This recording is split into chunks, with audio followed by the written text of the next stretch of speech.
भी आप रिएक्ट नहीं करें, कब रिएक्ट करेंगे? रूल ऑफ लॉ के ऊपर बात करेंगे या एनआरकी के ऊपर करेंगे?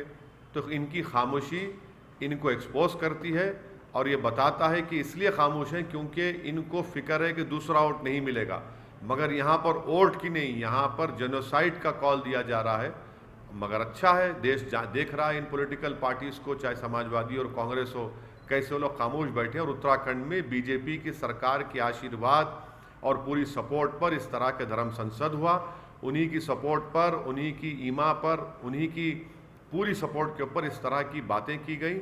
सिर्फ एफआईआर इशू करने से नहीं होता, उनको गिरफ्तार करना चाहिए। ये तमाम ऑर्गेनाइजेशंस को यूएपीए के तहत बैन करना चाहिए, तभी जाकर रोक लगेगा, वरना ओपन कॉल फॉर जेनोसाइड किया जा रहा है भारत के मुसलमानों के बारे में। हर हफ्ते लगातार यूपी में जा रहे हैं, ज़्यादा फोकस कर रहे हैं और 100 सीटों पर चुनाव लड़ने का भी ऐलान कर रहे हैं, तो क्या नजर आता है माहौल वहाँ का?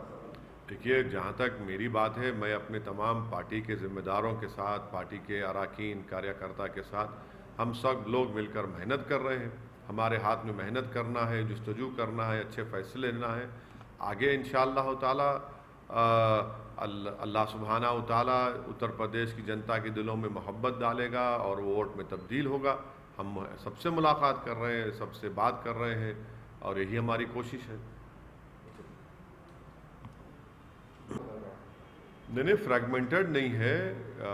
आपने सही कहा कि अखिलेश यादव और बीजेपी और बीएसपी हमारे ब्राह्मण भाइयों के वोटों के लिए पूरी कोशिश कर रही है। मगर देखिए, इन तमाम में कॉमन फैक्टर है कि सिवाय 19% उत्तर प्रदेश के मुसलमानों के, सब कास्ट और बरादरियों के ऊपर मेहनत की जा रही है और 19% मुसलमानों को इन तमाम पार्टीज़ ने यतीम और लाचार बनाकर छोड़ दिया है और इनके कोई वोट की अहमियत नहीं रही। तो यही बात हम उत्तर प्रदेश के मुस्लिम माइनॉरिटी को बता रहे हैं कि भाई, आपकी कोई लीडरशिप को आपको पैदा करना पड़ेगा।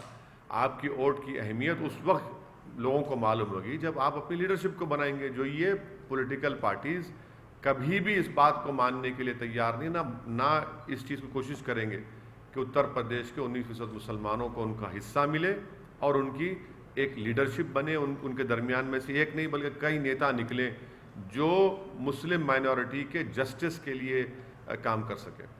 और दूसरी बात सर, कल गृह मंत्री ने कहा था कि जो अगर सपा या बसपा की सरकार आती है तो राम मंदिर जो है वहाँ पर नहीं बनाएंगे। तो क्या राम मंदिर अभी भी इस इलेक्शन में बड़ा मुद्दा रहेगा सर? अब ये तो आप मीडिया के लोगों को तय करना है। जो हमारी हर स्पीच के बाद आप लोग कुछ ना कुछ उसमें निकालते हैं नुक्ता। अब जो देश के होम मिनिस्टर इस तरह की बात कर रहे हैं तो डेवलपमेंट की क्यों नहीं बात करते? वो देश के होम मिनिस्टर हैं तो उनको ये बताना चाहिए कि नमी में गंगा के जो डायरेक्टर जनरल ने अपनी किताब में कहा कि कोविड के दूसरे फेज में लाशें बह रही थी गंगा के ऊपर, उस पर बात करें ना, उस पर बात ही नहीं करेंगे। अखिलेश, ये हरिद्वार के मुद्दे को लेकर के, हालांकि वहाँ पर एफआईआर हुए हैं सर, लेकिन आप लगातार ट्वीट कर रहे हैं कि अखिलेश यादव क्यों चुप्पी साधे हैं, तो क्या लगता है कि उनका स्ट्रेटेजी क्या है? क्यों वो? देखिए, जितने पॉलिटिकल पार्टीज हैं भारत में, जो भारत के संविधान पर यकीन करते हैं, जो एनआरकी पर नहीं रूल ऑफ लॉ पर भरोसा करते हैं, उन तमाम पॉलिटिकल पार्टीज को अपनी खामोशी को तोड़ना पड़ेगा। क्योंकि हरिद्वार के धर्म संसद में मुसलमानों के खिलाफ एक ओपन जेनोसाइड का कॉल दे दिया गया, जिसमें कहा गया कि म्यांमार में जिस तरह रोहिंग्याओं को बेघर किया गया, मारा गया, उस तरह भारत के मुसलमानों को इस तरह का उनका हाल करना चाहिए। अगर समाजवादी पार्टी वहाँ पर 70 सीट पर चुनाव लड़ेगी, कांग्रेस वहाँ पर अपना गवर्नमेंट बनाने की बात कर रही है, मनमोहन सिंह को गोली से मारने की बात कही गई जो देश के एक्स प्राइम मिनिस्टर हैं, तो इस पर भी आप रिएक्ट नहीं करें, कब रिएक्ट करेंगे?